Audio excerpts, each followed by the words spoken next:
akan ada saatnya bisa memberikan sharing untuk orang lain gitu.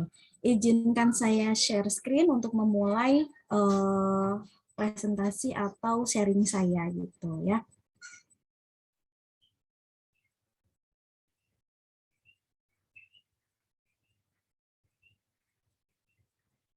Sudah terlihat?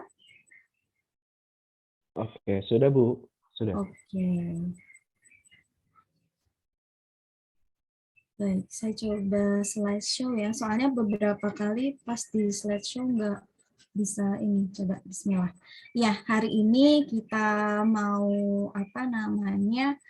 ngulik ya terkait apa sih anak berkebutuhan khusus atau eh, apa sih jenis-jenisnya gitu yang sering kita lihat tuh apa gitu dan bagaimana cara kita mendeteksi bahwa anak itu termasuk jenis yang ini gitu.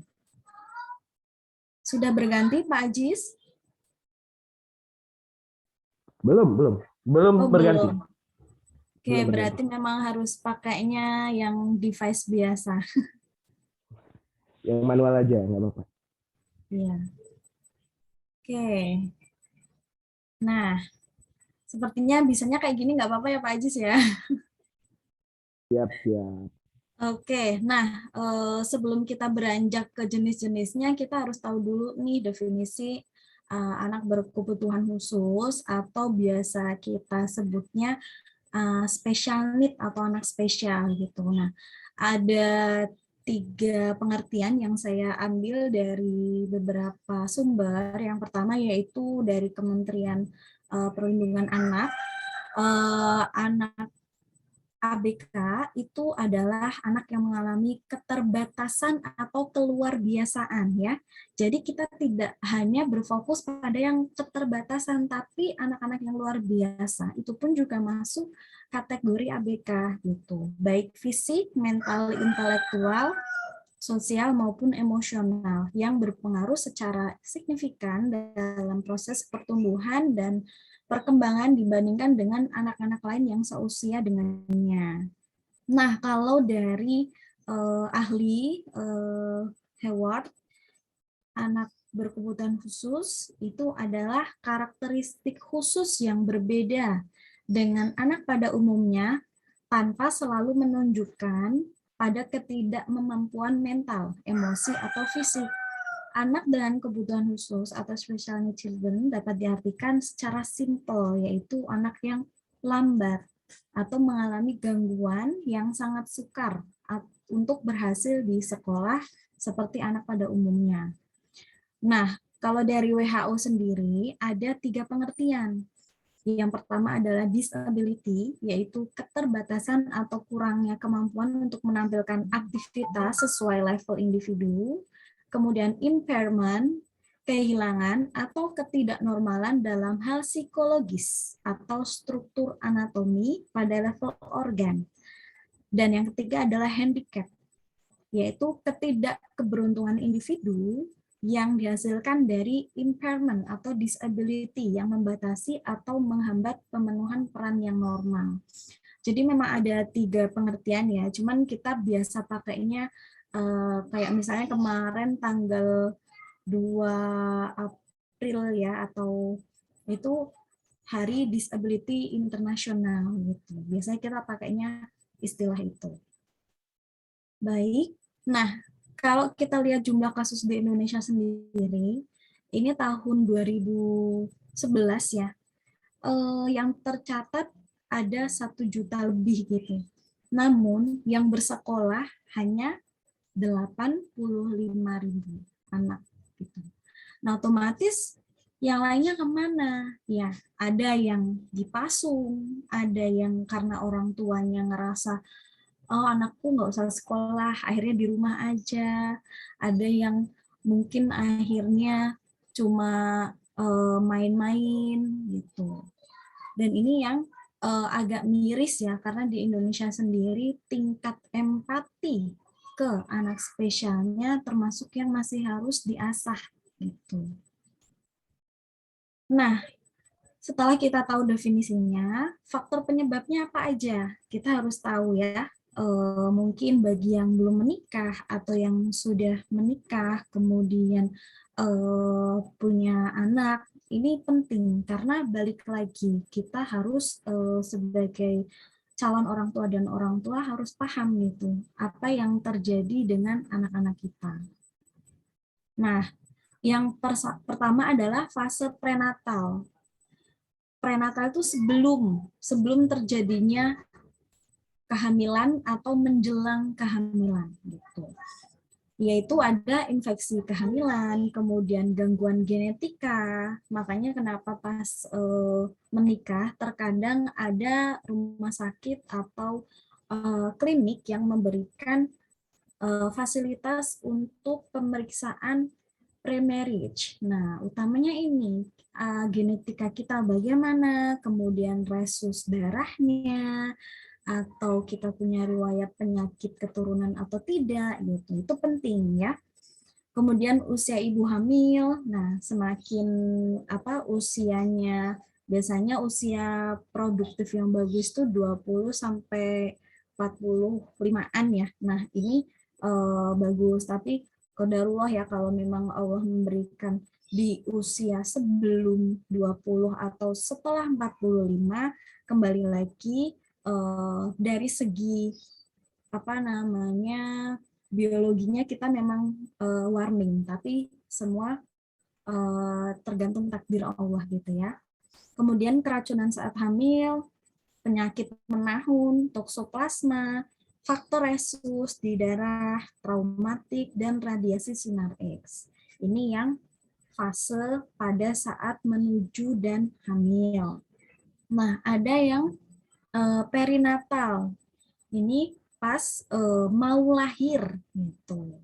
Ada beberapa anak yang ketika di USG saat hamil baik-baik aja, tapi pada saat kelahiran dia mengalami beberapa proses yang akhirnya berpengaruh pada anatomi tubuhnya gitu.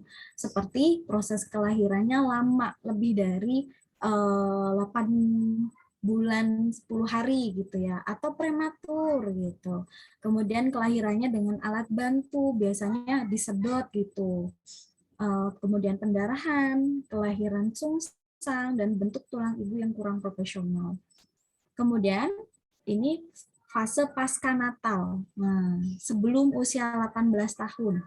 Misalnya terjadi kecelakaan, keracunan, kekurangan gizi, atau penyakit karena bakteri atau infeksi. Jadi ini posisinya anak sudah proses pertumbuhan, sudah lahir gitu ya. Dan ada kejadian-kejadian ini yang menjadikan anak tersebut menjadi anak berkebutuhan khusus. Nah, untuk mendeteksi dini anak berkebutuhan khusus, biasanya ini lebih banyak dilakukan oleh keluarga ya, terlebih ibu gitu, karena dia setiap hari bersentuhan dengan anaknya gitu, paham bagaimana perkembangan anaknya gitu. Dilihat dari tugas perkembangannya, apakah sesuai dengan umurnya atau lambat atau justru lebih cepat gitu ya.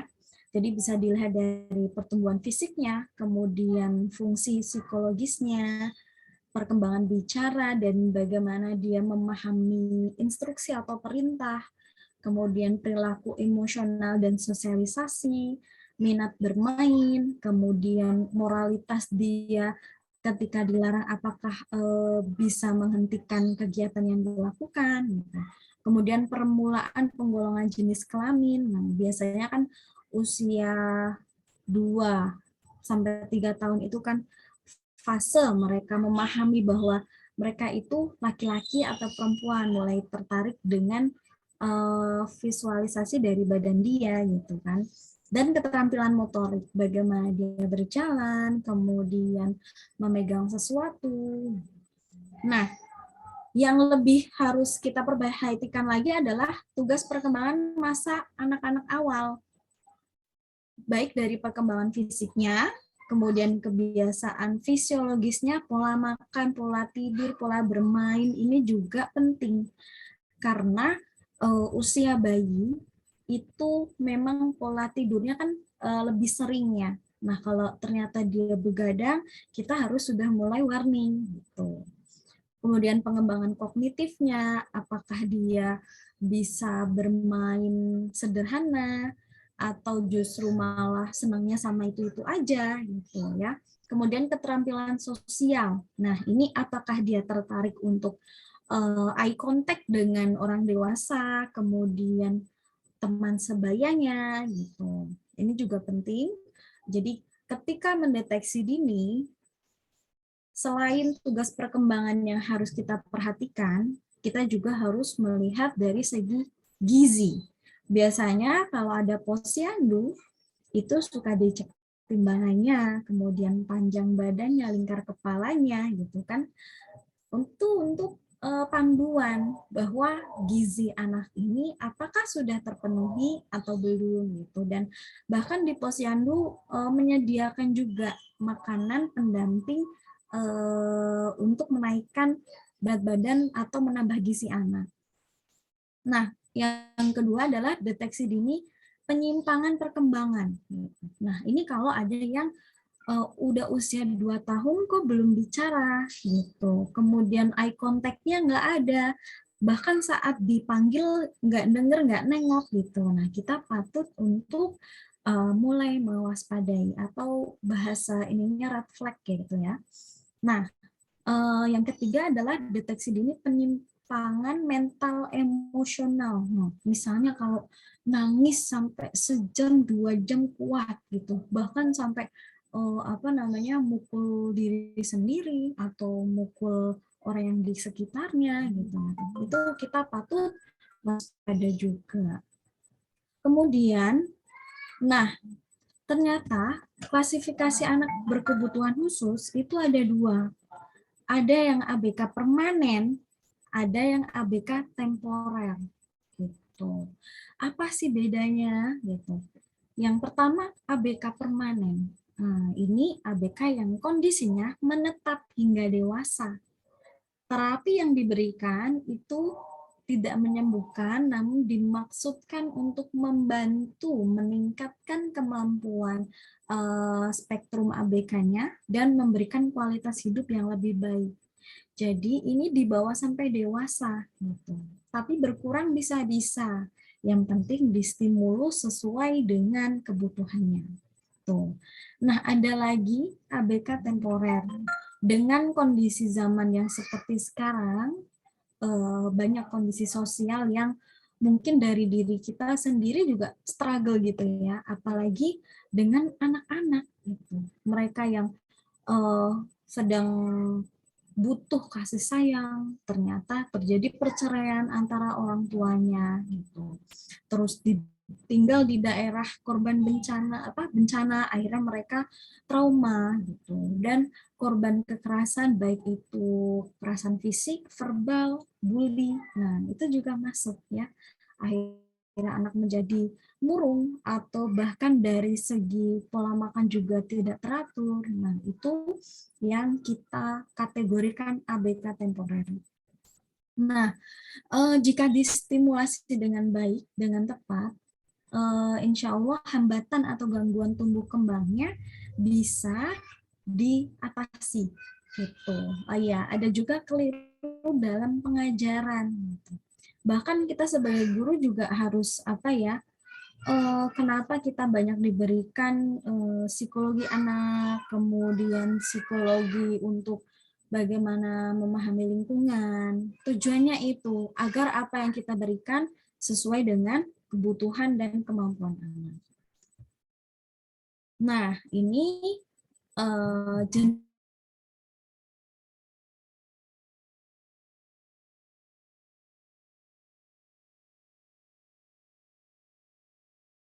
kita mudah untuk mengecek gitu ya. Yang pertama yaitu tunanetra. Otomatis teman-teman insya Allah semoga sudah lebih familiar ya dengan kata tunanetra, karena beberapa daerah itu ada SSLB gitu ya. Di situ menerima anak yang tergantung hambatannya, dan SLB pun itu dibagi-bagi. SLBA untuk tunanetra, B untuk tunagrahita, C untuk tunarungu, D untuk yang majemuk atau lebih dari satu. Gitu. Nah, tunanetra otomatis anak yang dengan penglihatannya hambatan, atau bisa kita lihat antara blind sama sekali buta atau low vision ya. Nah, dari kita sendiri kan yang pakai kacamata itu sebenarnya masuk ya, karena kita harus memberikan perlakuan khusus untuk mata kita. Kemudian tunarungu, yaitu anak yang kehilangan seluruh atau sebagian daya pendengarannya, sehingga tidak atau kurang mampu berkomunikasi. Gitu. Untuk tunarungu, dari baby sebenarnya sudah bisa kita cek ya, karena ketika dipanggil tidak nengok, itu bisa jadi indikasi, dan pas bayi pun otomatis kan dia tidak ada respon. Dan biasanya kalau anak yang tunarungu nanti nyambung menjadi tunawicara gitu. Kalau yang pendengarannya benar-benar sudah full ya, kehilangan keseluruhan. Nah, kemudian tunadaksa, yaitu cerebral palsy yang kita biasa lihat ya, yang mengalami kelainan atau cacat menetap pada alat gerak, tulang, sendi, dan ototnya gitu. Nah, ada juga anak dengan hambatan emosi dan sosial gitu. Namanya tunalaras yang pertama, yaitu anak yang mengalami kesulitan dalam adaptasi sesuai norma. Jadi bisa dibilang anak ini lurus aja gitu. Humornya nggak ada, cenderung suuzon sama orang lain gitu. Karena dia ngerasa orang lain tuh ketawa lagi ngetawain dia. Gitu. Kemudian autisme dan ADHD. Ada lagi anak dengan hambatan mental, itu kita bagi dua, ada yang kecerdasannya tinggi, ada yang kecerdasannya rendah. Sesuai yang gambar di bawah, untuk IQ-nya ada klasifikasinya ya.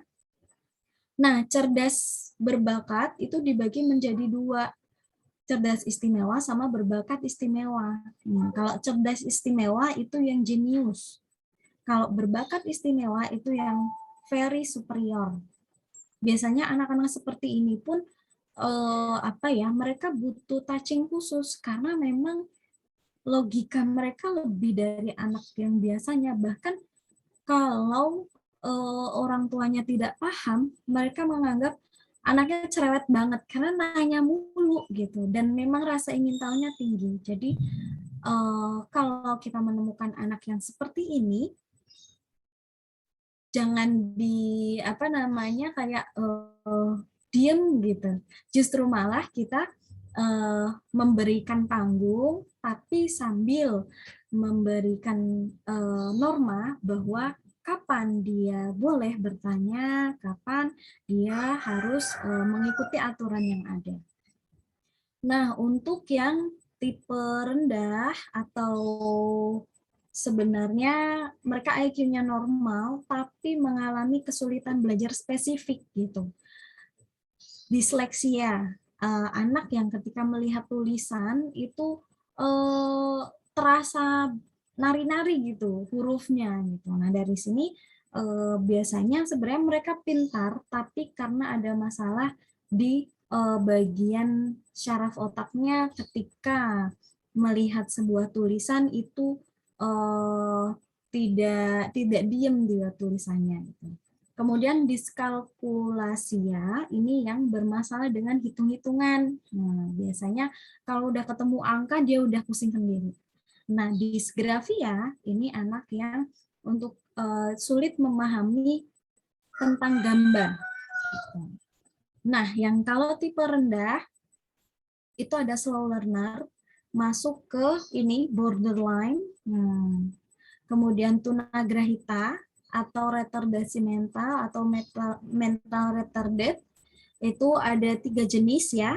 Jadi dari tunagrahita ringan, sedang, berat gitu. Dan Down syndrome. Kalau Down syndrome ini kita mungkin mengeceknya mudah gitu ya, karena dari segi wajah juga mereka kelihatan. Nah, mana klasifikasi anak yang bisa masuk sekolah inklusi? Kita nyambung ke ini ya, pengertian sekolah inklusi gitu. Jadi sekolah inklusi adalah sekolah yang siap menerima anak ABK.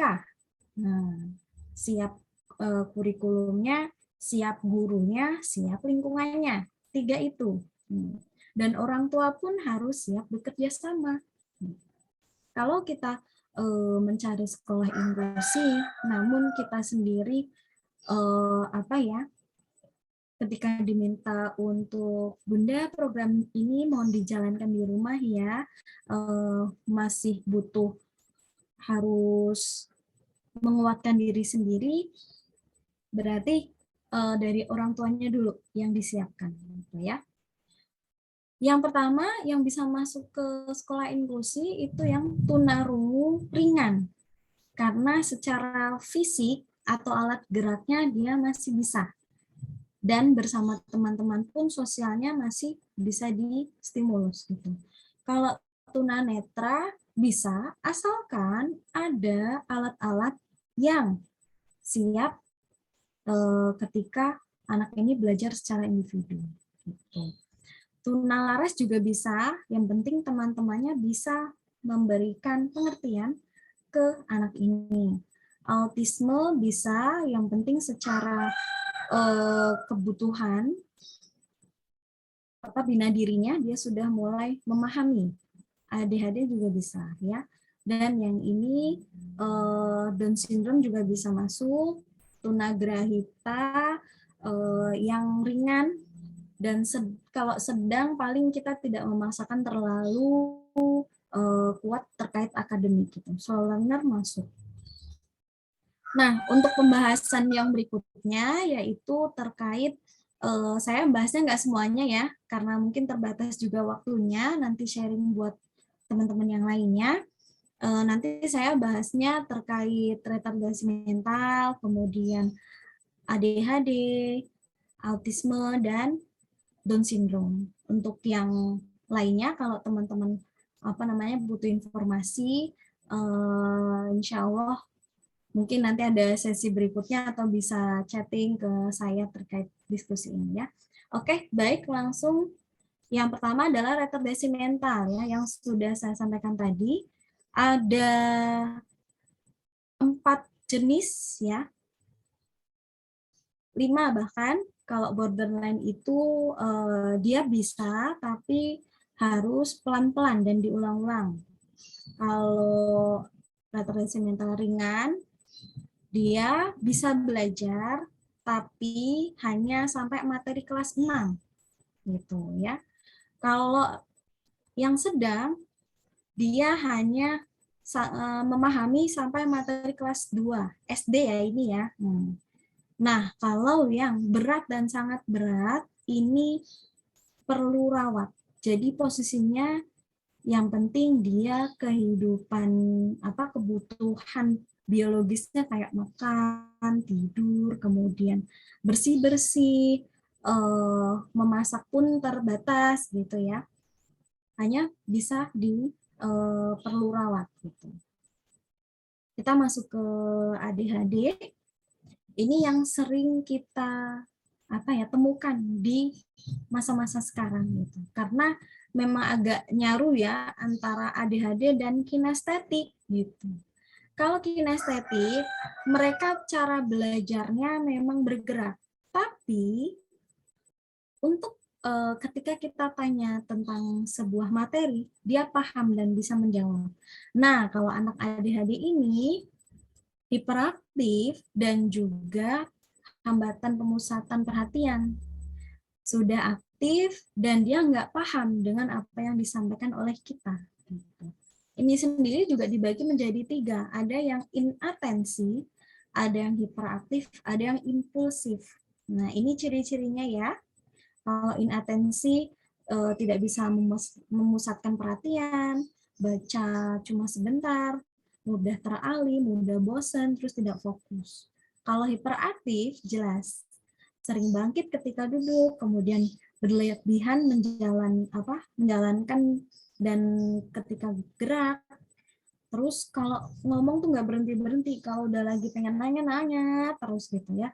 Nah, kemudian impulsivitas, berkomentar atau menjawab sebelum pertanyaan selesai, sulit menunggu giliran, dan kebiasaan memotong pembicaraan. Ada yang ADHD-nya hanya inatensi, ada yang majemuk gitu. Jadi kita lihat ADHD-nya juga dari berbagai sisi. Kemudian lanjut ke autisme. Nah, kalau autis ini juga dari masa lahir itu udah bisa kita lihat, biasanya nggak nangis gitu. Makanya kenapa kalau bayi lahir itu suka ditepok-tepok gitu ya biar nangis gitu, karena akan berdampak ke perkembangan berikutnya. Nah, autisme sendiri itu adalah hambatan yang sering membuat penderita sulit untuk berkomunikasi dan berhubungan dengan orang lain. Nah, kalau autis itu bisa dibilang beberapa wilayah otak gagal bekerja sama. Nah, kalau kayak kita kan ada otak depan, otak kanan, kiri, otak belakang. Nah, itu kan saling sinkronnya. Kalau anak autisme ini, yaitu terjadi gagal kerjasama gitu. Makanya disuruhnya apa, yang dilakuin apa, karena menerimanya beda gitu. Dan ini pun dibagi menjadi 4. Ada Asperger, ini biasanya IQ-nya tinggi gitu, tapi dia interaksi sosialnya buruk dan fokus pada hal tertentu pada jangka waktu yang lama. Misalnya senang sama satu benda, ya udah itu aja terus gitu yang dia mainkan. Kemudian Rett syndrome ini kelainan neurologis langka ya, dan ini biasanya terjadi pada perempuan, tapi jarang, bisa dibilang 1 dibanding 1 jutaan gitu. Nah, kalau ini autism infantil adalah ciri yang menonjol pada autistik di antara ekspresi yang seolah-olah lagi ngelamun gitu. Dan ini hanya pada saat masa kecil ya. Kalau masa kecilnya orang tuanya telaten, terus menstimulasi, ada jam bonding, insya Allah akan berkurang dan bahkan hilang gitu. Kemudian PDD-NOS, karakteristik utama dari gangguan ini kesulitan interaksi sosial dan komunikasi gitu. Bedanya kalau Asperger ini masih bisa komunikasi gitu. Cuman dia sama orang lain tuh takut, terus sudah berpikiran yang tidak baik gitu. Nah, kalau PDD-NOS komunikasi juga susah, interaksi sosial apalagi ya. Kita lanjut ke Down syndrome. Nah, ini salah satu siswa tadi yang saya tampilkan itu adalah anak-anak yang di Sekolah Alam Bekasi gitu. Ini namanya Kakak Zahra, sekarang udah SMP kelas 3 gitu ya. Nah, Down syndrome itu kelainan genetik pada kromosom. Nah, kalau normal itu kan 22 kromosom, 11 dari ayah, 11 dari ibu. Nah, kalau Down syndrome itu kromosomnya cuma 21. Satunya apa? Satunya adalah yang membuat wajah dia semua sama. Di belahan bumi manapun. Mau dia orang negro, mau dia orang Eropa, mau dia orang Indonesia, wajahnya semuanya kayak gini. Ya. Dan kenapa disebut Down syndrome? Karena ditemukan pertama kali oleh Dr. John Langdon Down, makanya disebut Down syndrome. Nah, ciri-cirinya adalah tinggi badannya nggak bisa tinggi gitu, relatif pendek, kemudian hidungnya pesek gitu ya, terus menyerupai orang mongoloid, makanya disebut mongoloisme. Nah, dari 4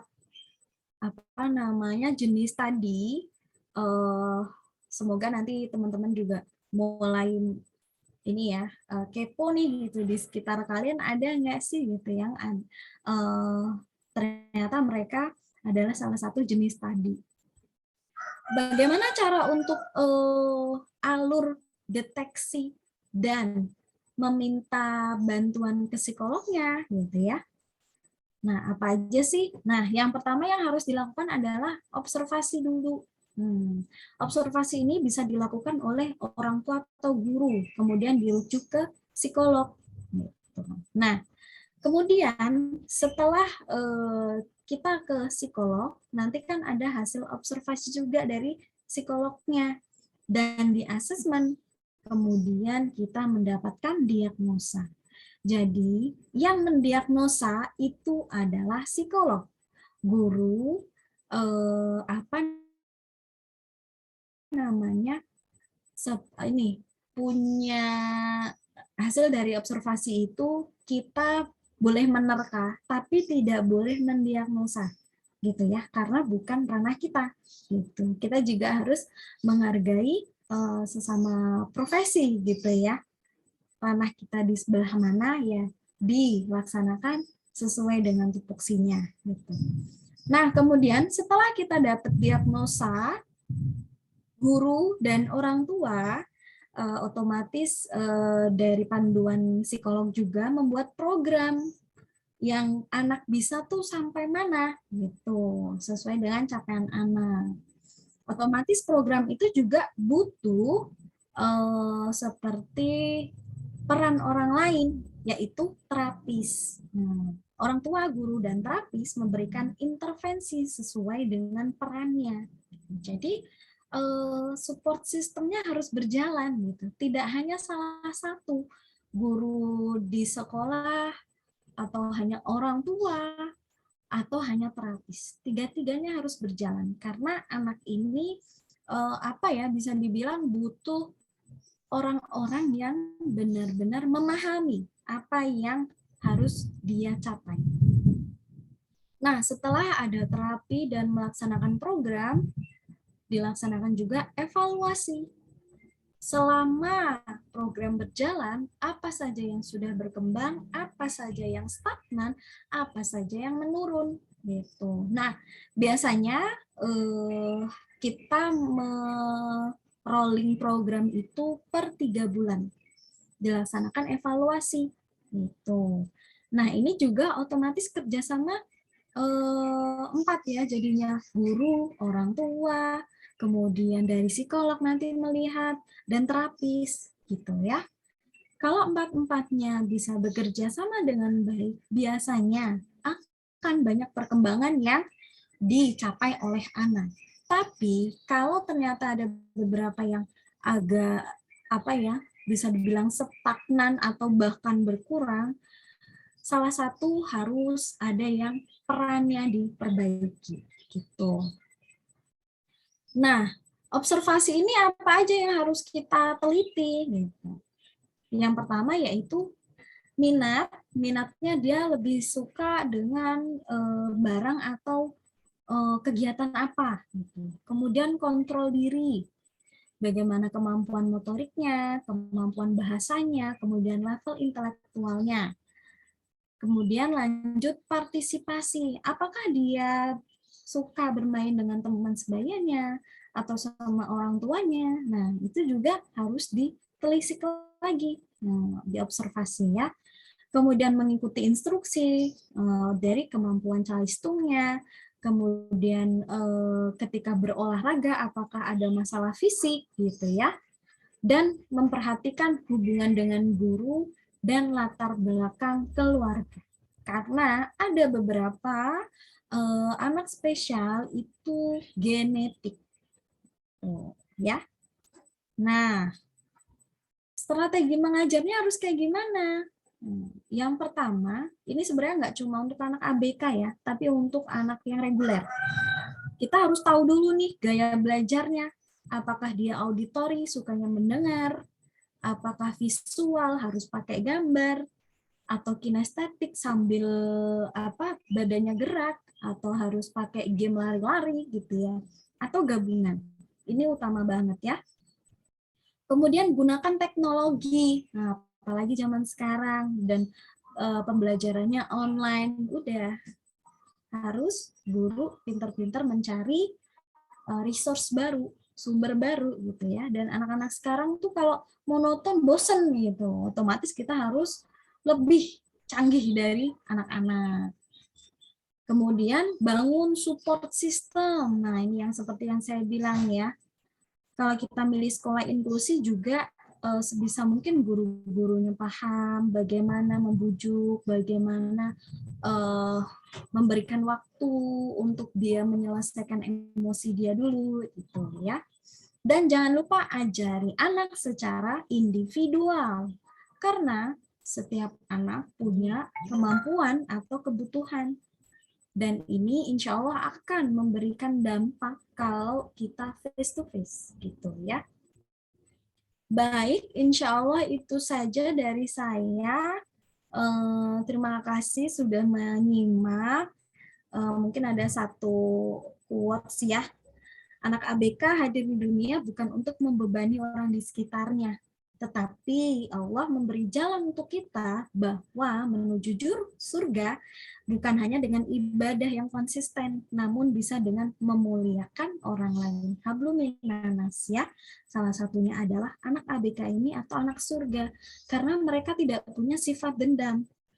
Dan itu mereka sudah dijamin. Maka dari itu, kehadiran mereka jangan dijadikan sebagai beban, tapi itu adalah anugerah.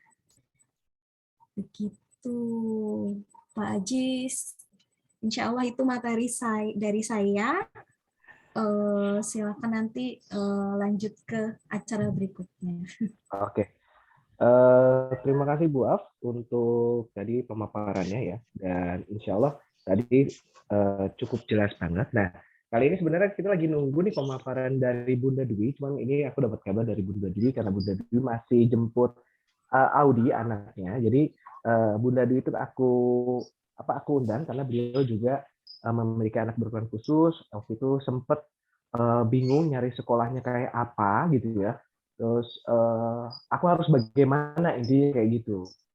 Jadi agak bingung di situ. Nah, kita switch aja ya teman-teman. Jadi ini ada Bunda Herning dulu nih yang Bunda Gulana. Bunda Herning, assalamualaikum Bunda Herning. Waalaikumsalam Mas Aziz. Maaf Iya, Mas. sehat. Izin pakai masker ya? Ini saya Oh kebetulan boleh agak boleh. meriang. Oke, nggak apa-apa nggak apa-apa. Iya iya. Silakan Bunda Herning yang kalau mau disampaikan tentang pengalamannya. Jadi nanti sama Iya. keresahannya sambil nunggu Bunda Dwi ya. Jadi nanti Iya. kita sambil diskusi juga. Silakan Bunda Herning. Silakan. Ya, sebelumnya terima kasih. Assalamualaikum warahmatullahi wabarakatuh. Terima kasih atas kesempatan yang diberikan pada saya. Tidak menyangka akan seperti ini acaranya. Jadi pagi kaget sih pas Mas Aziz WA rundown acaranya. Terima kasih Mas Aziz sudah memfasilitasi saya secara pribadi gitu. Kebetulan Mas Aziz ini kakak tingkat saya pas waktu di UNS dulu ya. Jadi sudah lama saya tahu kalau Mas Aziz ini concern di sekolah alam lewat media sosial ya tentunya. Sudah lama juga saya pengen japri beliau untuk mendiskusikan terkait sekolah alam itu, memang karena niatan saya itu menyekolahkan anak di sekolah alam, tapi keinginan untuk menjapri beliau itu berakhir dengan lupa dan lupa. Sampai akhirnya kemarin tanggal berapa ya, sekitar 10 atau 11 hari yang lalu, saya ingat beliau, langsung saya japri dan tidak menyangka beliau menyiapkan hari yang istimewa ini bagi saya, hari sharing session. Makasih Mas Aziz. Saya ibu dari satu orang anak, kebetulan dia didiagnosa ADHD. Sekarang usianya 6 tahun, mau menginjak 7 tahun nanti di bulan April. Sungguh perjalanan yang sebelumnya memang tidak pernah saya bayangkan, bahwa kami dipilih Allah untuk membersamai anak berkebutuhan khusus. Relate banget seperti yang tadi disampaikan Bu Abdina. Kalau anak berkebutuhan khusus itu, ya emang jalan kita mungkin untuk menuju surganya. Itu sama seperti yang disampaikan oleh dokter anak pas saya konsultasi 1 bulanan yang lalu. Sedikit dulu saya bercerita tentang anak saya, Alfa namanya. Jadi pada usia 2 tahun, anak kami itu diagnosa speech delay dulu oleh dokter tumbuh kembangnya. Karena setiap bulan dia harus kontrol rutin di rumah sakit karena ada riwayat kejang. Kalau saya menghitung sampai sekarang, dia kejang sampai sekitar 8 kali lah. Dan semoga nggak terjadi lagi. Jujur sebagai seorang ibu, saya memang kurang memperhatikan perkembangan anak. Tidak ada rasa curiga yang tadi seperti dijelaskan Ibu Afdina. Nah, kebetulan saat kontrol itu, dokter memanggil-manggil namanya, tapi Alfa sama sekali tidak menoleh. Ya, itu juga relate seperti yang tadi juga dijelaskan oleh Bu Afdina. Akhirnya dokter merujuk ke rehab medik untuk mendapatkan terapi bicara di usia Alfa yang 2 tahun itu. Tadinya saya tenang-tenang saja karena menurut cerita dari mertua bahwa ayahnya Alfa itu juga dulu ada keterlambatan bicara, jadi dia juga baru sekitar 4 tahun baru bisa bicara dengan lancar. Nah, kemudian diagnosa ADHD itu tegak ketika Alfa berumur 4 tahun. Didiagnosa oleh dokter rehab mediknya. Jadi ketika umur 4 tahun itu, selain mendapatkan terapi bicara, Alfa juga memperoleh terapi tambahan yaitu terapi okupasi. Nah, ya memang benar saat ini kami sedang mencari-cari mau sekolah SD di mana anak kami ini. Rasa bimbang kerap muncul ya, karena anak ADHD ini bisa saja memiliki beberapa komorbid seperti kesulitan belajar yang tadi juga sudah dijelaskan Bu Afdina. Nah, kebetulan kan tahun ini Alfa akan berumur 7 tahun dan lazimnya di Indonesia pada umur itu sudah harus masuk SD. Nah, dan kebetulan juga Alfa ini di TK sudah 3 tahun, ini tahun ketiganya di TK. Nah, mungkin bagi anak ADHD, mengulang dan mengulang lagi pelajaran yang sama itu akan sangat-sangat membosankan. Nah, untuk saat ini saya mencoba mengumpulkan beberapa informasi dan bertanya juga ke sebuah forum bahwa sana di kota kami, kebetulan saya saat ini tinggal di Demak Mas Agis, walaupun saya asli Temanggung, di kota kami ini tidak ada atau belum ada sekolah inklusi. Benar juga jika memang belum semua guru memahami bagaimana harus mendampingi belajar ABK di sekolah. Dan baru-baru ini saya juga baru tahu kalau ada Permenkes nomor 33 tahun 2011 yang juga menyebutkan peran guru dan dalam penanganan anak dengan GPPH atau ADHD itu tadi. Jadi kali ini kami harus mulai mencari sekolah yang mau dan bisa menerima ABK kami ini. Meskipun guru TK-nya yang saat ini sudah menawarkan untuk melanjutkan di SD untuk yayasan yang sama gitu. Jadi kebetulan sekolahnya Alfa ini ada dari PAUD sampai SMP seperti itu. Belum kami iakan sih tawaran dari gurunya Alfa ini. Saya baru sebatas menjawab belum tahu. Nanti menunggu rekomendasi dari sekolahnya. Karena kebetulan selain terapi di Polirehab Medik Rumah Sakit Umum di kota kami juga mengambil terapi di luar, kebetulan di Semarang, seperti itu. Nah, saat ini kami masih tahap mengumpulkan informasi terkait sekolah yang ramah ABK tentunya, apalagi pandemi ini belum berakhir, dan akhir-akhir ini juga kasus mulai kembali melonjak. Kami rasa dengan sistem daring atau PJJ bagi anak ABK tidaklah mudah ditangani. Begitu juga bagi saya, orang tua yang pada zaman kuliah dulu hanya mendapatkan ilmu andragogi ya Mas Ais. Kalau Mas Ais masih ingat dulu mata kuliah pendidikan orang dewasa. Tentu, iya benar. Tentu mendampingi anak PJJ, apalagi anak berkebutuhan khusus ini sungguh pengalaman yang membuat saya tersadar bahwa memang guru layak diberikan gaji yang besar. Itu sih. Ya mungkin itu dulu yang saya sampaikan pada kesempatan kali ini. Terima kasih. Saya mendapatkan insight yang luar biasa pada sharing session yang pertama dari Bu Afdina tadi. Tambah membuka wawasan saya dan saya kembalikan ke Mas Ajis. Terima kasih. Baik, terima kasih Mbak Ibu Bunda Herning ya.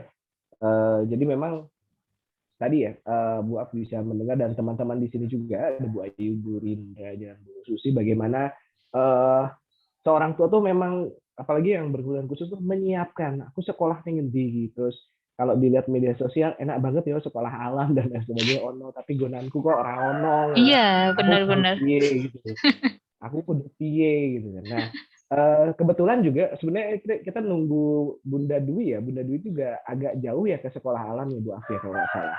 Tapi dia punya keyakinan untuk bisa menyekolahkannya. Cuma ini masih dalam perjalanan. Semoga bisa untuk ini. Mungkin Bu Af bisa ngasih insight dulu selanjutnya ke Bunda Herni. Silakan. Ya, kalau apa dengar dari kisahnya ya, Pak Ajis inget Rilo nggak, Pak?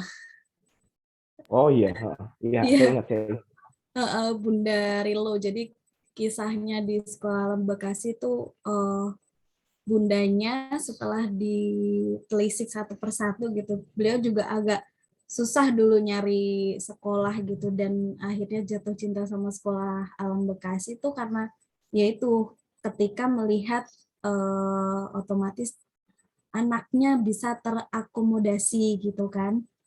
Nah dari situ akhirnya masuk ke sekolah alam dan awal-awal belum memberikan informasi bahwa anaknya ADHD. Jadi pas TKA tuh Masya Allah Bunda, gurunya setiap hari harus perang nego. Gitu. Jam istirahat, anaknya pengennya masih main, padahal udah jam masuk gitu kan. Mungkin kalau memang ada apa namanya pilihan untuk ke sekolah yang satu yayasan sama TK-nya ya, balik lagi Bunda harus siap menyampaikan ke guru kelasnya nanti gitu bahwa anak saya seperti ini gitu. Bahkan bisa dibilang ada guru-guru yang mudah dikelabuhi gitu loh. Akhirnya nurut sama nih anak gitu. Bukannya yang anak nurut sama guru, guru nurut sama anak gitu. Nah, itu yang apa namanya effort lagi gitu. Nah, kalaupun mencari sekolah alam dan ternyata jauh, sebenarnya ini juga kayak kisahnya yang Pak Ajis bukunya itu dari Sekolah Alam Bandung ya. Itu tuh lumayan Bunda menjadi duta ABK akhirnya gitu. Ngasih tahu ke orang lain, bahkan ketika nanti ada apa ya, gesekan dengan anak lain, mau nggak mau Bunda akhirnya awal-awal tuh ya Bunda Rilo suka minta maaf sama bunda-bunda lain gitu. Karena ya balik lagi anaknya ini kontrol dirinya masih harus terus distimulus gitu. Itu yang mungkin apa ya bisa saya sarankan gitu ketika memilih untuk sekolah yang sekarang satu yayasan sama TK-nya, Bunda siap menghadapi bentrokan-bentrokan di depan gitu. Tapi ketika memilih sekolah alam yang jauh berarti siap dengan antar jemputnya gitu. Jadi tinggal dipilih konsekuensi dan apa namanya rewardnya buat Bunda dan juga Mas Alfa gitu. Oke, Bu Af. Ya, Terima kasih tadi sarannya. Nah, kali ini alhamdulillah ada Bunda Dwi. Bunda Dwi bisa dengar saya, tapi videonya sudah ada, cuman suaranya yang belum. Bunda Dwi bisa. belum dipencet yang mic-nya kali Pak, yang komputer Iya, apa audio itu.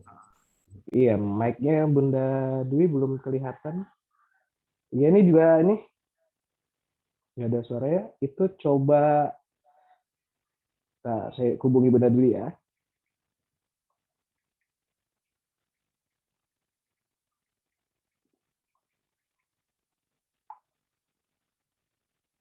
Oke, Bunda Dwi ini memang belum mendengar apa namanya di kami di sini dan dia sepertinya juga agak kesulitan nih.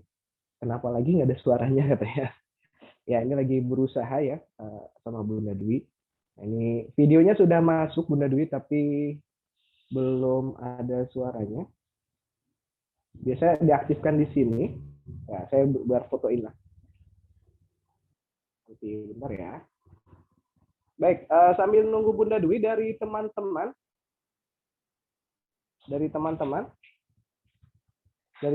mungkin dari teman-teman guru yang mau sharing soal anak berkebutuhan khusus dari Bu Susi, Bu Rindra atau Bu Rahayu, boleh open mic juga. Mungkin pengalaman ya Bu Ayu nih, terutama yang udah pengalaman sama anak berkebutuhan khusus. Teman-teman, silakan boleh kalau mau ini sebagai guru.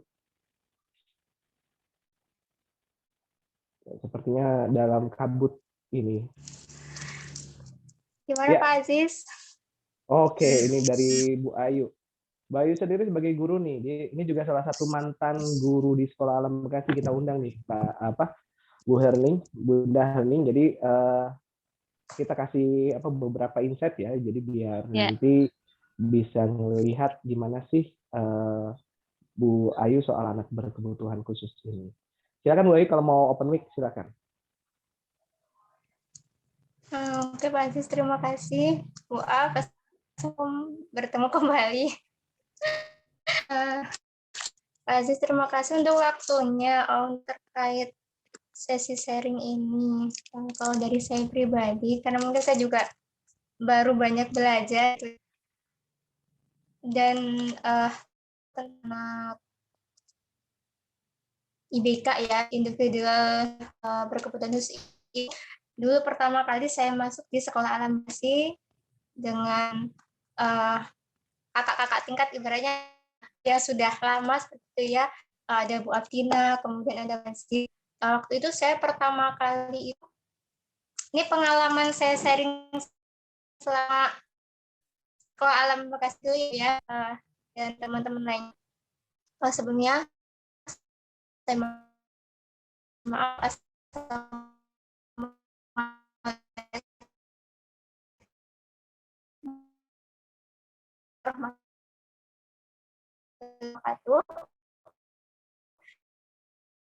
Bu Ayu kayaknya nama videonya saya Rahayu, saya dipanggil Ayu sama di saat itu saya juga Bu ya. Dan yang itu saya beralih profesi banget ini, maksudnya pendidikan, dan memang kodarullah memang saya itu suka dengan anak gitu, dan pernah beberapa kali memang KKN memang anak saat sekolah alam Bekasi kan beberapa pelatihan sangat luar biasa gitu. Khususnya itu dengan Bu Suti, salah satu psikolog di Sekolah Alam Bekasi, anak berkebutuhan ini. Pertama kali mengajar gitu di kelas waktu TKA ya. Ya, Bu Ayu mungkin bisa videonya dimatikan biar stabil untuk itunya. Ya, hilang sinyalnya. Iya, Bu Ayu sepertinya hilang sinyalnya. Ini ada, ya kita itu dulu ke, ya. Bu Ayu masih mencoba masuk lagi. Ya, Sepertinya silakan ini untuk. saya nggak pakai video aja ya Pak Aziz ya. Betul, Sinyalnya betul, tidak betul. Betul, saya udah bilang tuh. Ya, nggak usah pakai video aja Bu, nggak apa-apa. Silakan maaf dilanjutkan. Kasihan sinyalnya. iya. Ya, silakan. Off video. Berkesempatan untuk saya lanjutkan saja. Lalu saya berkesempatan di kelas TK ya, waktu itu di kelas sebelumnya itu, sebelum ditempatkan di TK itu mengampu sebuah kelas, saya itu dimagangkan atau sebagai membantu gitu kan, waktu itu di kelas 1 bersama Bu Laila. Kemudian di TK-nya Bu Mary ya waktu itu sama Bu Emi gitu. Kemudian pas tahun selanjutnya itu saya mengampu di kelas TKA, saya lupa namanya apa. Nah, waktu itu di situ saya bertemu dengan salah satu anak bernama Naufal. Nah, Naufal ini adalah salah satu anak IBK ya, anak-anak berkebutuhan khusus.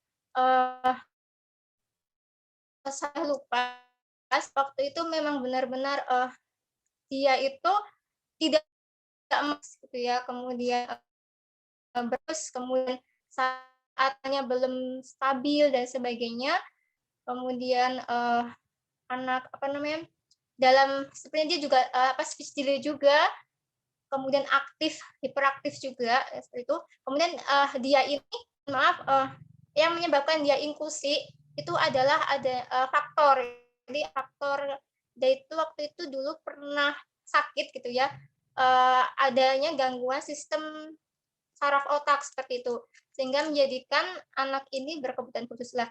Waktu itu pertama kali saya ini begitu luar biasa gitu ya, apa namanya benar-benar yang saya sangat belajar gitu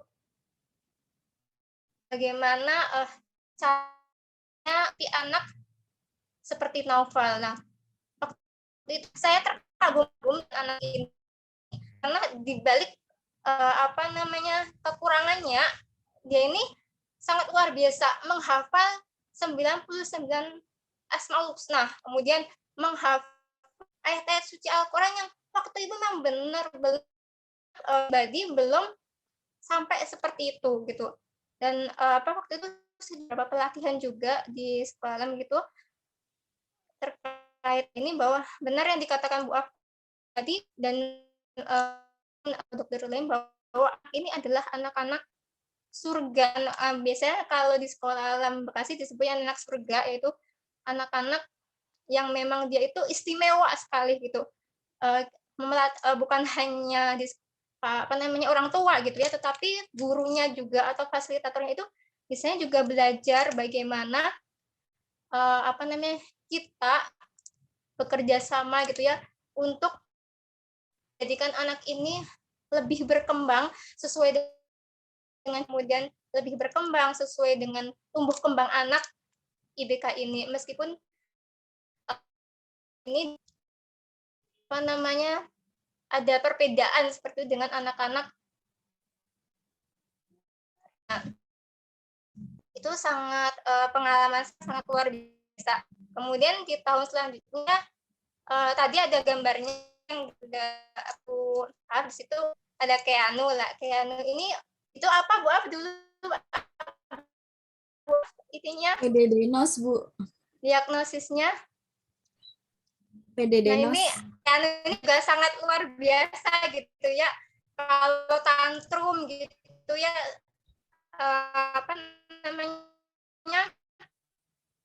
dia kan suka sekali dengan coklat, bener yang kadang habis sedonya kadang sampai kan nanti sampai kecurian gitu, ibaratnya udah ngambil punya teman gitu. Iya begitu. Nah itu kalau udah makan coklat dia tantrum gitu dan membuat kewalahan sih.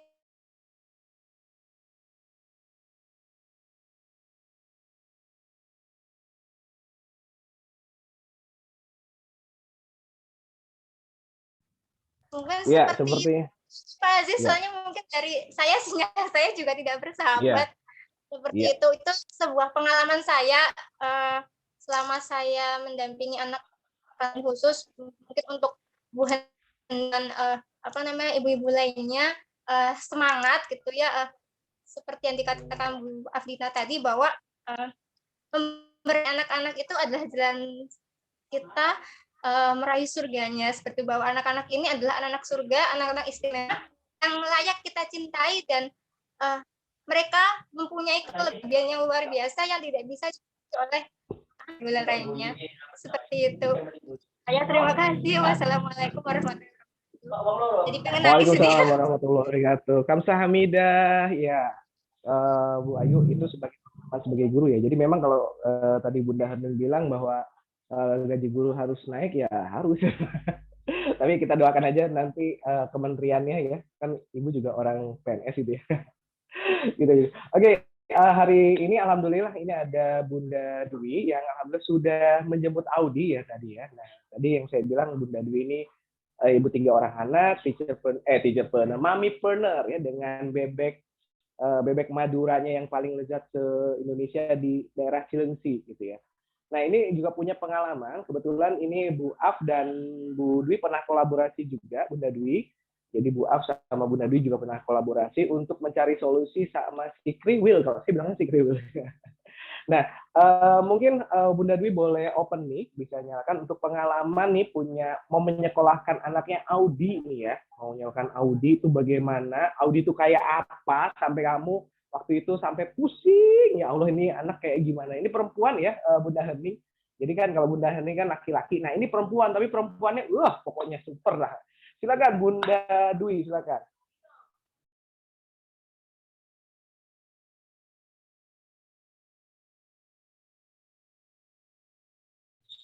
Open mic ya, mic-nya di pojokan Bunda Dwi.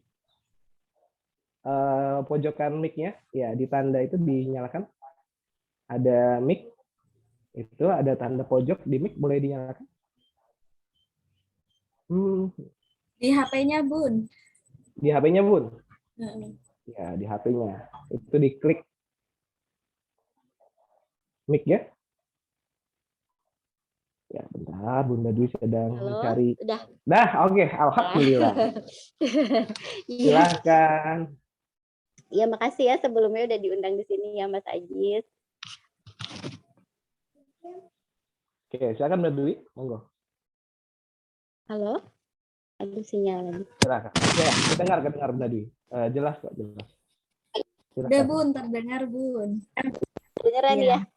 Iya. Ya, oke. Udah ya? Udah Bun, silakan. Halo? Ya, silakan Bunda Dwi. Terdengar kok suaranya, tinggal cerita aja. Halo? Halo, Udah ya? Iya. Kedengeran kan Sudah. suara aku udah ya? Sudah masuk, sudah. Iya, makasih. Ya, makasih sebelumnya udah diundang di sini. Ya, Audi tuh anaknya tuh aktif banget, super aktif banget pokoknya. Dan itu tuh dia kelihatannya tuh dari umur 2 tahun ya. Umur 2 tahun tuh dia udah bisa bahasa Inggris. Jadi lebih ke apa ya, ngomongnya tuh ngomong Inggris mulu. Apa-apa jadi harus pakai bahasa Inggris. Sehingga aku tuh pas mau nyekolahin juga sempat bingung, yang seharusnya tahun kemarin itu harusnya udah SD. Tapi aku belum yakin kalau Audi tuh bisa masuk SD. Jadi akhirnya ketunda. Sampai manggil Ibu Afdina juga sempat di sini kita. Sempat berapa bulan belajar sama Bu Afdina. Alhamdulillah tuh sekarang udah ada perkembangannya, udah udah bisa ada rasa kecewa, udah bisa ada rasa itu tuh mulai meningkat. Terus rasa males udah ada kelihatan. Tadinya tuh yang kayak begitu gitu nggak ada sama sekali. Penolakan udah ada. TikTok udah mulai TikTok ininya. Terus bahasa Inggrisnya nih anaknya nih udah mulai berkurang. Tapi tetap ngoceh-ngoceh bahasa Inggris tetap masih ada. Dan insya Allah tahun ini udah percaya, udah bisa mau masuk SD. Tadinya tuh nggak sayanya belum yakin karena takutnya nanti komunikasi dengan teman-temannya tuh nggak nyambung gitu. Karena dia lebih ke Inggris terus Bun ngomongnya. Jadi kalau kita perintahin tuh kalau mau Inggris baru ngerti, tapi kalau sama bahasa Indonesia dia bingung, gelagapan, nggak tahu harus apa gitu. Dia benar-benar ngainin bahasa Indonesianya tuh yang harus sabar banget. Kalau masalah aktifnya wah luar biasa, jangan ditanya itu. Tapi semenjak pas aku ketemu Bu Afdina itu belajar cuma berapa bulan ya? 3 apa 4 ya Bu Afdina ya? 3 bulan, Bun. 3 bulan ya? Nah, setelah dikasih yang brosur itu tuh aku pelajarin kayak gini-gini. Oh, Bu Afdina seperti ini. Aku terapin kayak begini. Oh, ternyata seperti ini proses untuk maksudnya biar Audi tuh nggak seperti ini, seperti layaknya anak yang biasa lah gitu, yang normal, yang bisa berkomunikasinya sama teman-temannya kayak gimana gitu. Alhamdulillah sih sudah mulai ini yang seharusnya SD-nya tahun kemarin tertunda ya jadi harus 8 tahun baru SD sekarang gitu. Bun. Oke, Bunda. Bunda Dwi, kalau misalnya kan di sana kan nggak ada sekolah alam ya, atau jauh dari sekolah alam. waktu yakin untuk sekarang Audi sekolah SD itu apa? Pertama dari gurunya pun katanya dia udah bisa sering bercerita, katanya udah perkembangannya udah kelihatan, katanya Bun kalau apa-apa bilang sama saya. Terus udah bergaul sama teman-temannya. Terus kata aku gaulnya itu sama teman-temannya nyambung nggak ya? Takutnya nyambung kok Bun, kayak gitu. Layaknya seperti yang biasa aja, dia nggak yang menyendiri, yang biasanya kan dia mainnya itu menyendiri dengan bahasa dianya gitu. Tapi sekarang tuh berbaur, udah mulai seperti itu. Jadi terus mengikuti pelajarannya, alhamdulillah bisa di situ. Sekarang kan udah di level 4. Di level 4 itu kan pelajarannya untuk masuk SD ya kalau di Bimba. Nah, dia alhamdulillah sudah bisa mengikutinya. Jadi memang alhamdulillah saya udah yakin bahwa tahun ini ya SD walaupun telat 1 tahun. Itu Mas Ajit. Oke, Bunda Dwi, ini soal mungkin ada Bunda Herning nih, kayaknya nggak nyangka ya ternyata Audi bahasa Inggris. Mungkin Bunda Herning mau tanya sesuatu dulu nih, kepo nih biasanya. Ya, kepo langsung. Iya. Ya, boleh Bunda Dwi, perkenalkan saya Herni. Ya Bun. Ya, kebetulan anak saya juga tahun ini tuh kan mau 7 tahun. Oh Nah, iya. saya mikirnya ya SD itu 7 tahun kalau di Indonesia ini gitu. Ternyata saya baru dapat dari Bunda Dwi ini kalau Audi baru mau SD 8 tahun berarti ya, Bu? Iya. Jadi sebenarnya Audi ini diagnosnya apa ya tadinya? Saya lebih ke di komunikasi ya Bun ya. Jadi saya tuh ketakutannya satu, dia nggak bisa berbaur sama temennya, takutnya dikucilkan gitu, ngomong apa sih nih anak ngomongnya bahasa Inggris mulu kayak gitu. Saya kasihan juga ke dianya ya, walaupun sebenarnya anaknya sih nggak baperan Bun, malah aktif banget, terus welcome banget, nggak yang ceria, anaknya ceria banget. Tapi sayanya gitu, takut gitu Bun. Dia takut tidak bisa mengikuti pelajaran juga gitu. Kan pergaulan komunikasi juga penting juga ya, walaupun dia bisa bahasa Inggris tapi kan utamanya Indonesia gitu ya. Saya udah dipikirkan matang-matang tuh, biar aja nanti orang mau berbicara apa kok anaknya telat kayak gitu-gitu. Yang tahu sehari-hari kan kita gitu Bun ya, anak kita seperti apa gitu. Yang penting baik buat dianya ke depannya seperti apa gitu Bun. Jadi alhamdulillah tahun ini Insya Allah, saya udah yakin banget. Kalau tahun kemarin kan benar-benar galau. Iya. Ya, sama sih Bu. Saya sebenarnya juga masih galau. Ini kan udah 7 tahun, tapi saya sih tanya sama guru TK-nya kan, apakah di sekolah dia bisa berkomunikasi, mau bermain dengan temannya. Itu katanya mau gitu. Tapi kan, iya karena kemarin pas pandemi itu kebetulan saya stop terapi 1,5 tahun. Jadi mungkin karena anak ADHD itu, mohon dikoreksi Bu Afdina, katanya umur mental dan umur aslinya itu kan berbeda seperti itu ya. Nah, jadi saya pikir walaupun sekarang 7 tahun bisa jadi kan umur mentalnya 5 atau 6 tahun gitu ya. Jadi benar. saya sebenarnya gimana ya nanti kalau ternyata tahun ini dia belum siap untuk SD padahal udah 7 tahun. Nah, saya dapat cerita juga dari ibu saya. Kebetulan ibu saya kan guru SD, spesialis kelas 1. Nah, saya tanya, Bu, kalau SD itu apa harus ini 7 tahun? Apa kalau lebih tua gimana?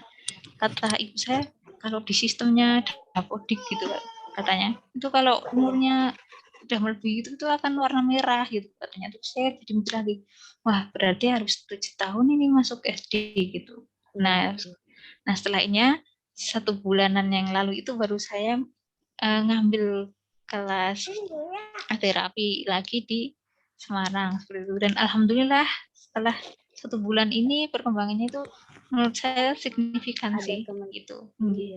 Ya, jadi sebenarnya nggak masalah ya Bu Dwi atau Bu Afdina ketika anak masuk SD di usia 7 tahun. Kalau aku sih memang mungkin posisi Bunda Herni itu seperti saya tahun lalu, kegalauan yang benar-benar luar biasa bagi saya. Terus belum omongan orang ibu-ibu kok dimasukin ya, tahu sendirilah ya. Tapi saya balik lagi ke diri saya, ini anak saya yang tahu sehari-hari seperti apa anak saya itu ya saya gitu ya, terserah orang mau berbicara apa. Yang penting buat kedepannya baik buat anak saya sendiri gitu aja Bun saya. Ya, oke. Insightnya luar biasa, Bu. Jadi saya nggak kayak tadinya saya kaku ya mikirnya Semangat Bun. tahun ini nggak SD gimana nanti gitu. Kalau omongan orang sih sebenarnya sudah nggak begitu saya ini ya perhatikan ya. Saya juga udah Iya. biarin aja. Justru yang tahu anak kita tuh kita sendiri Bun. Iya Kalau benar. Bunda belum yakin takutnya malah ke anaknya down apa gimana ya. Iya. Jadi ikutin kata hati aja ya kalau kata Iya. hati mah, Bun. Iya, cuman yang seperti tadi sebelum Ibu join saya sudah sampaikan di awal kalau kebetulan dia sudah TK itu 3 tahun, apa dia nggak bosan nanti? Sementara kan pelajarannya pasti ulang lagi yang itu lagi. Itu Iya. pasti buat anak ADHD itu akan sangat-sangat membosankan. Itu sih. Jadi kalau sekolah SD nggak tahun ini gitu. Iya. Selain masih mencari sekolah juga masih dalam tahap kegalauan juga sih sebenarnya. Bu Dwi. Pasti Bun, tapi semua kata saya balik lagi ke Bunda. Yang terbaik buat anaknya pasti Bunda sendiri yang tahu kan. Nanti kayak gimana ke depannya. Kalau saya sih udah kemarin galau banget. Akhirnya ya udah tahun ini benar-benar yakin Audi bisanya di tahun ini. Oh iya. Tapi selama ini mendapat terapi juga, Bu? Terapinya sama Ibu Afdina aja. Oh. Jadi tahu cara menghadapi anak seperti Audi itu belajarnya seperti ini gitu aja, jadi tahu. Emang harus sabar sih Bun. Iya itu kunci sih Bun. Sabar, prosesnya nggak semudah yang ya, sabar sih intinya, lama prosesnya. Iya benar, penerimaannya itu juga dari lingkungan keluarga, lingkungan sekitar itu juga perlu proses. banget Bu. Kok ini anaknya begini udah udah biasa banget. Tapi sekarang saya justru sebelum mereka bertanya saya jelaskan aja daripada nanti saya ditanya saya jelaskan aja. Iya benar. Lebih gitu sih. Jadi gimana Bunda, masih tetap galau? Iya masih. Coba nanti sih bilang nanti kita lihat 3 bulan ini ya perkembangannya. Iya kan masih berapa bulan lagi ya? Iya. Kalau misalnya memang siap, oke, ya udah lanjut SD. Kalau belum ya harus berbesar hati untuk menunda setahun lagi gitu. Cuman masih galaunya. Saya juga sebenarnya gimana sampai sempet ini kan survei sekolah-sekolahan dulu. Iya benar. Waktu kemarin itu. Cuman kalau sayanya kayaknya tetap aja hatinya nggak nerima untuk dimasukin ke SD, akhirnya ya tahun ini benar-benar. Jadi untuk rencananya ini ke sekolah alam kah? Atau enggak? Jadi sebenarnya udah sekolah negeri aja akhirnya. Oh gitu. Jadi saya udah yakin bahwa Audi bisa nih di sekolah negeri dengan berbagai temennya. Iya. Tapi sudah dikomunikasikan ya dengan calon sekolahnya nanti? Kalau negeri mah udah sih, saya juga udah survei ke sekolahan itu, malahan katanya kalau negeri umur 8 tahun lebih baik katanya. Oh gitu. Nggak apa-apa. Oh, iya. Bisa banget kalau 8 tahun. Gitu. Iya. Oke. Makasih Bun insight-nya. Sama-sama Bu Erni. Jadi ada teman galau ternyata. Jadi nggak sendirian. Iya, ternyata saya nggak galau sendirian. Tenang. Oke, mungkin dari teman-teman, mungkin dari teman-teman Bu Rida atau Bu Sisi juga ada pertanyaan atau ada Bu Af juga nggak apa-apa. Atau Bu Af ada closing statement untuk ini, karena setelah ini ada video yang akan saya putarkan buat teman-teman yang ada di sini. Lanjut Pak Ajis. Oke. Baik, saya izin share dulu ya. Ada video dari Ustadz Umar Mika tentang anak berkebutuhan khusus. Jadi saya akan share dulu. Oke, mungkin bisa dilihat di sini. Sebentar, kita saksikan sebentar ya. Itu wallahi sebuah hal yang besar. Bagaimana kalau anak kita dilahirkan berkebutuhan khusus? Saya ingin nyampaikan dulu. Tidak ada produk gagal dalam ciptaannya Allah, Ibu. Kalau kita ada mendapati anak ABK, ada anak Down syndrome, cerebral palsy, apapun, saya ingin menegaskan pertama kali, tidak ada produk gagal di atas muka bumi ini. Kalau kita sampai mengatakan ini produk gagal, terus yang nggak gagal siapa? Kalau Allah saja kita katakan gagal. Jadi kalau kita melihat ada anak cacat mental jalan, tidak usah dipincingkan matanya. Tidak usah dipandangi terus, Ibu. Kasihan orang yang sedang kemudian dia membawa kemudian anak-anak semacam itu. Karena terkadang masyarakat kita itu pandangannya itu tajam ngeliatin ketika ada sesuatu yang tidak normal sebagaimana yang dia lihat. Nggak ada yang namanya produk gagal. Simpel aja, saya tidak usah nyebutkan dalil. Kalau ada yang berani mengatakan ini produk gagal, anaknya tidak beres ini. Terus yang nggak gagal siapa kalau bukan Allah itu, kalau nggak yang gagal? Anak-anak yang kemudian berkebutuhan khusus, ketika mereka dititipkan pada rahim kita, kemudian lahir anak, kemudian dia ada yang autis tingkat berat, ada yang Down syndrome yang tidak bisa diajak ngomong, ada yang cerebral palsy yang kemudian tidak bisa normal sebagaimana orang biasa. Lihat nanti, hisabnya gimana? Para ulama kemudian menyampaikan hisabnya itu tidak dihisab atas sholat, tidak dihisab atas aurat, tidak dihisab atas puasa. Kenapa mereka nggak dihisab? Hisab itu bagi orang yang berakal, Ibu. Ibu dihisab, saya dihisab, istri saya dihisab, bapak saya dihisab. Tapi kalau kemudian kita punya keturunan, kita dapatkan titipan dari Allah, maka sesungguhnya itu tidak dihisab. Kalau kemudian dia berkebutuhan khusus. Anak-anak yang semacam itu nanti kemudian pada waktu hari kiamat ketika dikumpulkan di kampung akhiratnya, maka mereka tidak ditanya sholat, mereka tidak ditanya puasa, mereka cuma ditanya simpel, atarifuni, kamu kenal saya enggak?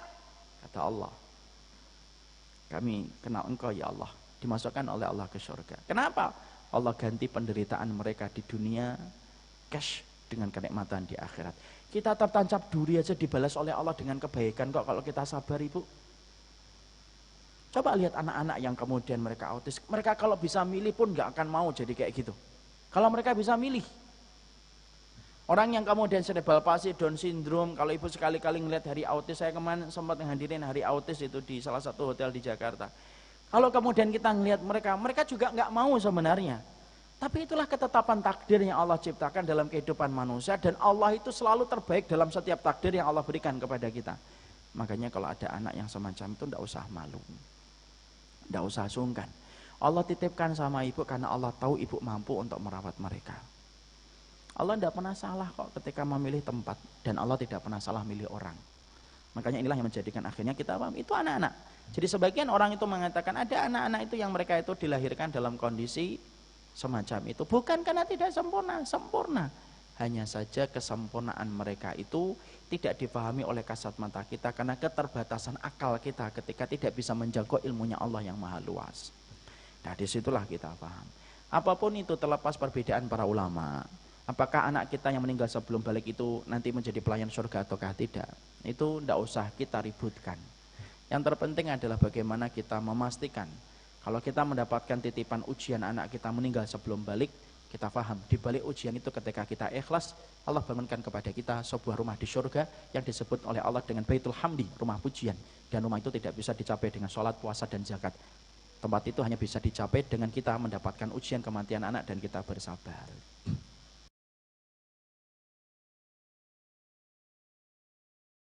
Oke, baik. Tadi sudah jelas ya dari perhatikan dari Umayyah bahwa pada intinya memang kita juga sebagai ini ya ibunda atau yang nanti saat ini yang berjalan dengan anak berkebutuhan khusus itu tetap namanya sabar itu harus ada karena butuh proses semuanya. Tadi Bunda Dwi juga jelaskan butuh proses, terus juga Bu Af tadi ada beberapa tahapan. Nah ini juga buat para guru-guru nih, saya juga ingat ya dari Bu Ayu bahwa kenapa disebut anak-anak surga, yaitu kita bisa apa ya mengukur bagaimana kita bisa melayani anak-anak berkebutuhan khusus itu dengan tulus dan lain sebagainya.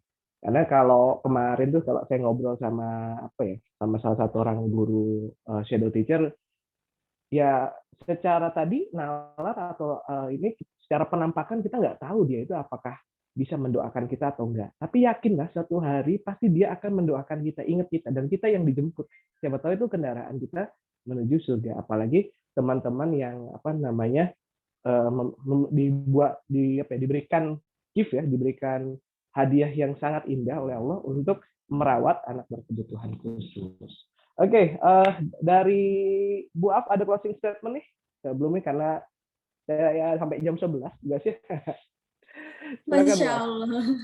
Iya Pak Ajis, apa ya, closing statement-nya Allah menghadirkan dan juga mungkin bagi kita ya guru-guru itu bersentuhan dengan anak spesial bukan maksud lain bahwa kita mendapat sebuah apa kayak pengalaman buruk, tapi justru itu kita memahami menjadi seseorang yang bermanfaat, apalagi untuk anak spesial itu adalah anugerah yang tidak semua orang gitu ya. Jadi apapun yang hadir di hidup kita disyukuri, kemudian berusaha untuk memetik hikmah di setiap yang kita hadapi, insya Allah itu akan menjadi indah dan menjadikan kita tenang dalam menjalani kehidupan kita baik sekarang maupun nanti. Itu aja Pak Ajis.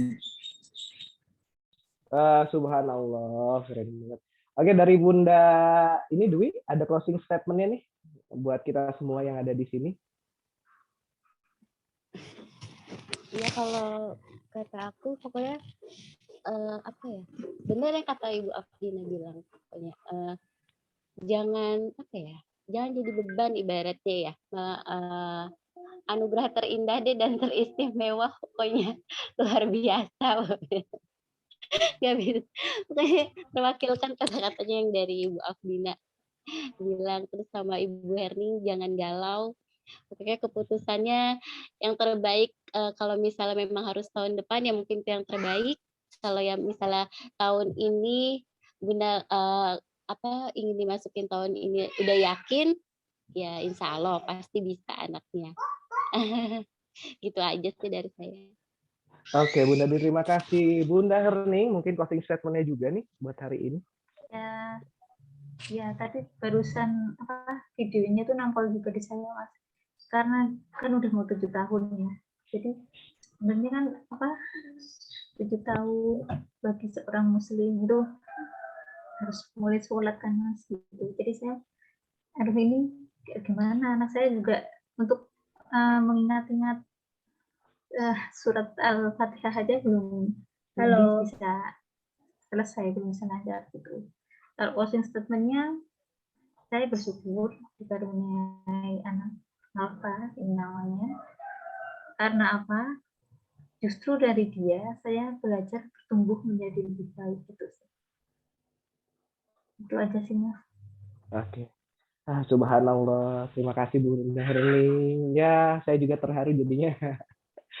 Oke, baik. Terima kasih buat Bu Afdina, terus Bunda Dwi, Bunda Herning, juga teman-teman yang hadir di sharing session kali ini. Insya Allah nanti kalau ada kedepannya, ada waktu lagi kita bisa sharing lagi, ya. Jadi nanti kalau Bunda Herning mau nomornya Bunda Dwi, Insya Allah saya kasih, boleh Bunda Dwi? Boleh ya? Ya, atau Bu Afdina, Bu Afdina juga kan. Jadi saya melihat itu adalah kita saling menguatkan. Jadi ketika saya paham ketika ada orang yang merasa ada masalah tuh biasanya kan sendiri ya. Oh, saya sendiri di dunia. No. Kita punya orang-orang baik yang banyak tersebar, cuman belum terkonek aja. Mudah-mudahan dari hari ini kita bisa mengkoneksikan kebaikan, mempererat kokoh akar kebaikan hingga bisa menebar kebaikan ke semuanya. Oke, sebagai penutup saya pengen nyalakan nyalakan video gitu ya, bukan video, foto gitu ya, kita foto bareng-bareng. Nah, ini saya. Ya, tadi gambarnya di ini. Ya, sebentar saya biar view-nya biar enak. Ya. Oke, kita foto bersama-sama. Siap, 1, 2, 3. Oke. Terima kasih buat bunda-bunda. Ya, terima kasih buat Bu A, Bu Hening. Mari kita tutup acara ini dengan mengucap alhamdulillah. Alhamdulillah. Saya sebagai moderator, pembawa acara dan pembuat acara, terima kasih banget buat teman-teman yang sudah hadir di sini. Semoga ilmu yang diberikan menjadikan teman-teman menjadi lebih baik lagi ke depan. Sampai ketemu di lain waktu. Buat teman-teman boleh juga pamit. Assalamualaikum warahmatullahi wabarakatuh. Dadah. Waalaikumsalam warahmatullahi wabarakatuh. Terima kasih. Semangat bunda-bunda dan guru-guru. Bu Ayu. Audi. Will. Saya akhiri ya, Bu. Ya. Iya. Oke. Dadah.